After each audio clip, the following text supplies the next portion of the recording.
Assalamu alaikum wa rahmatullahi wa barakatuh, chers frères et sœurs. Ravi de vous retrouver dans cette émission Les éloges du prophète Mohammed sallallahu alayhi wa sallam. La semaine dernière, nous sommes arrêtés au niveau de Allah inna mawlahu aradat sinahu fa'akhara minhum khalqahu wa tibahu fa'azhara minhum dinahu wa asha'ahu balighun idha istafa lisanu ata'ahu lisanun biqawli al-haqqi min talif wa rasabu. Nous continuons de dire que le prophète Mohammed sallallahu alayhi wa sallam c'est quelqu'un qui est Dieu même qui l'a préservé. C'est Dieu même qui l'a préservé de faire de mauvaises choses. Le prophète Mohammed sallallahu alayhi wa sallam n'est pas un tueur. Le prophète Mohammed sallallahu alayhi wa sallam c'est quelqu'un de pitié, qui a de pitié à ses compatriotes. Et pour savoir que le prophète Mohammed sallallahu alayhi wa sallam n'est pas un tueur, un jour, il y avait un mécréant qui est en train de frapper le prophète Mohammed sallallahu alayhi wa sallam pour qu'il le trouve seul et éloigné des autres. Il est dans sa tête du prophète jusqu'à ce qu'un jour Dieu lui a attribué cette chance-là. Et le prophète Mohammed sallallahu alayhi wa sallam et ses compagnons étaient en voyage.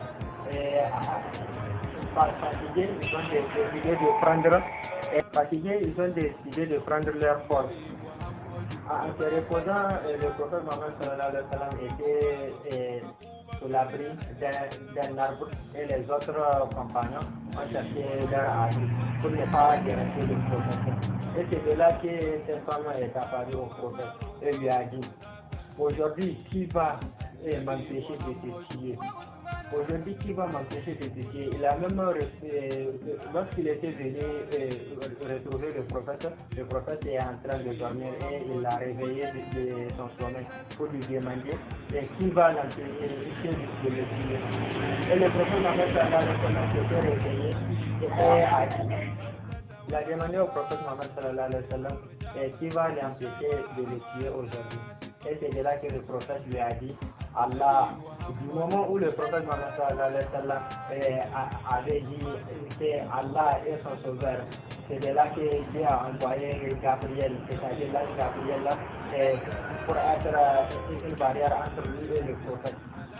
Et de là, l'homme n'a même pas vu ce qui s'était passé. Il a seulement vu qu'il a jeté le câble. Être poussé par l'ange Gabriel ressemble approximativement comme quelqu'un qui a été tiré par un sniper. Donc tu ne vas rien voir venir. Et c'est de là qu'il a jeté sa sabre. Et là, le prophète Mohammed sallallahu alayhi wa sallam a pris cette sabre, l'a tenue dans sa main. Et il a reposé la question: et toi, aujourd'hui, qui va te sauver de la mort? Et c'est de là que cette femme a dit au prophète d'être quelqu'un de bien qui a un sabre dans sa main. Et c'est de là que le prophète Mohammed sallallahu alayhi wa sallam lui a dit qu'il lui a pardonné. Si le prophète Mohammed sallallahu alayhi wa sallam est un tueur, cette femme ne va jamais s'attirer facilement. Raison pour laquelle notre chef Al-Fadhaji a dit: Allah inna mawlahu aradat Allah inna mawlahu aradat sinahu.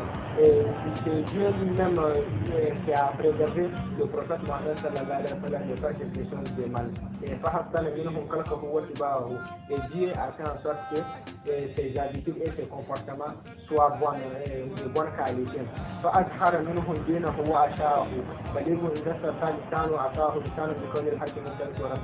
Le prophète Mohammed sallallahu alayhi wa sallam, sa religion qui est l'islam, c'est Dieu lui-même qui l'a scellé dans tout le monde. Et c'est comme la lumière du soleil quand il s'élève, et la lumière se reflète partout. C'est comme ça que Dieu aussi a reflété l'islam pour le prophète dans tout le monde. Et les autres prophètes, s'ils viennent dans leur religion, c'est spécifié dans une région ou bien dans un pays.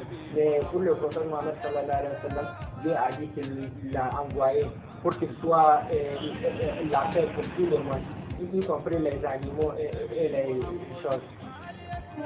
Et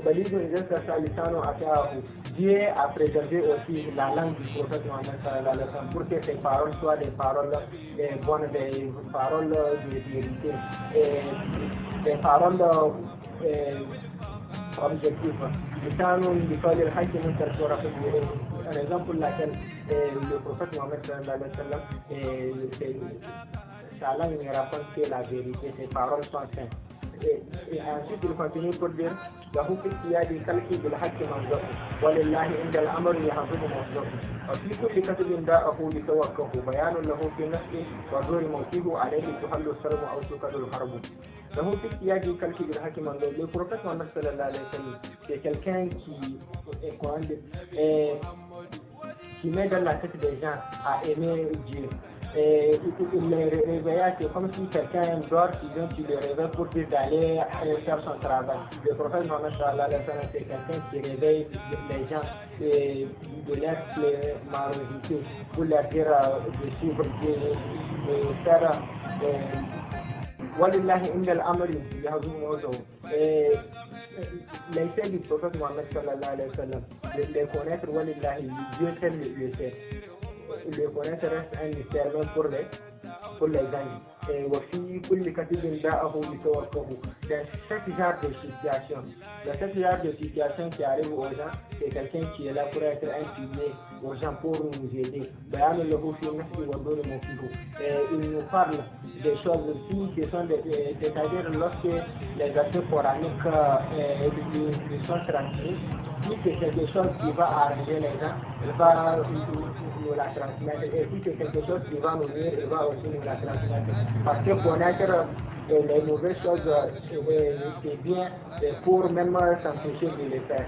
Parce qu'il n'y a pas de mauvaise connaissance en matière de la connaissance. Dieu a renforcé son prophète, c'est-à-dire Dieu même a augmenté son prophète, l'a préservé pour faire de ses paroles des paroles avec des preuves convaincantes, c'est-à-dire les versets coraniques. على كل زجر وكل إيافة وكيف يجاء باختراع خرافة بريء بشك الصدر من كل آفة فلا لم يجاء إليه ولا ذنب. Dieu a renforcé les paroles de son prophète avec des preuves convaincantes. على كل زجر وكل إيافة dans chaque genre de situation, que la situation soit bonne ou mauvaise, que ça soit dans des périodes calmes ou des périodes de turbulence. Dieu a protégé les paroles du prophète Mohammed sallallahu alayhi wa sallam avec des preuves convaincantes.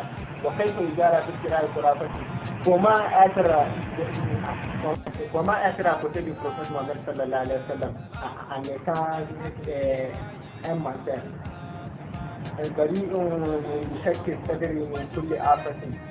Le père du prophète Mohammed sallallahu alayhi wa sallam a été opéré. Dieu a enlevé tous les désirs, ce qui permet à l'homme de désirer quelque chose de mal. Dieu lui a enlevé cela. Raison pour laquelle commettre des crimes ou quelque chose du genre n'a jamais affleuré l'esprit du prophète. Un peu derrière, nous avons dit que c'est quelqu'un qui vit dans le cœur des menteurs pour dire à ses compagnons qu'un tel est un menteur ou pas. Raison pour laquelle ici il dit comment être même à côté du prophète Mohammed sallallahu alayhi wa sallam pour être un espion. C'est quelque chose qui se fait pas. Et du moment où le prophète, nous avons vu du moment où le prophète Mohammed sallallahu alayhi wa sallam a dit aux gens de la Mecque qu'il est un messager de Dieu. Et lors de cette vigilance, les musulmans ont été condamnés, on ne les vend pas de la nourriture, ils sont dépouillés de leurs biens. Le prophète Mohammed sallallahu alayhi wa sallam a dit à ses compagnons d'aller voir un roi parce qu'il sait que ce roi-là c'est quelqu'un de bien. Et que le prophète Mohammed sallallahu alayhi wa sallam c'est quelqu'un qui connaît ce qui se trouve dans les terres. Il a dit à ses disciples d'aller faire refuge là-bas. Et les gens de la Mecque, lorsqu'ils ont appris la nouvelle, ils sont contents parce que le roi est quelqu'un qui est comme leur ami comme ça. Et ils s'entendent bien. Ils sont partis pour dire qu'ils sont venus récupérer leurs fugitifs.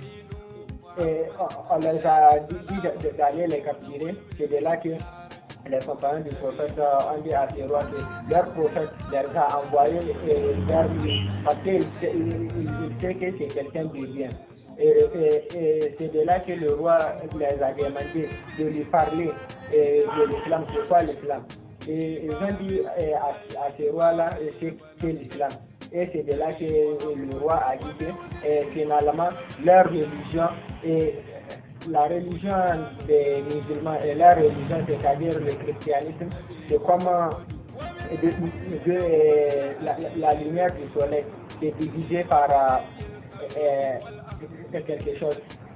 Et c'est de là que les gens de la Mecque, les mécréants, ont dit à ces rois qu'ils sont en train de dire qu'il n'y a qu'un Dieu unique. Même les chrétiens adorent trois divinités, le Père, le Fils et le Saint-Esprit. Et le roi les a demandé, à propos de cela, qu'est-ce qu'ils ont dit? Ils ont dit que le Coran les a appris que le prophète Isa, sallallahu alayhi wa sallam, que la paix de Dieu soit sur lui, et n'est pas le Fils de Dieu, mais que c'est un messager de Dieu. Ils ont raconté toute l'histoire à cette roi. Et c'est de là qu'il les a dit que là que leur religion et le christianisme, c'est comme la lumière du soleil qui a été séparée par quelque chose. Parce qu'à cette époque, ils étaient dans la cour royale et que la lumière du soleil pénétrait la cour et qu'il y a soit le plafond ou quelque chose déjà qui séparait la lumière du soleil. Et les a dit que finalement leurs deux religions ressemblaient à ça. Et que tous les deux religions provenaient de Dieu, mais qu'il y a quelque chose qui ne s'est pas, c'est-à-dire leurs messagers ne sont pas les mêmes. Et voici à la fin des éloges du prophète Mohammed sallallahu alayhi wa sallam pour cette semaine. Et pour la continuité à la semaine prochaine, d'ici là, n'oubliez pas, le paradis est en vous, il faut juste oser le vérifier. Si vous avez des questions, n'hésitez pas de les laisser dans les commentaires et ça fait toujours plaisir de laisser un pouce bleu pour les encouragements. Et d'ici là, je vous dis à la semaine prochaine.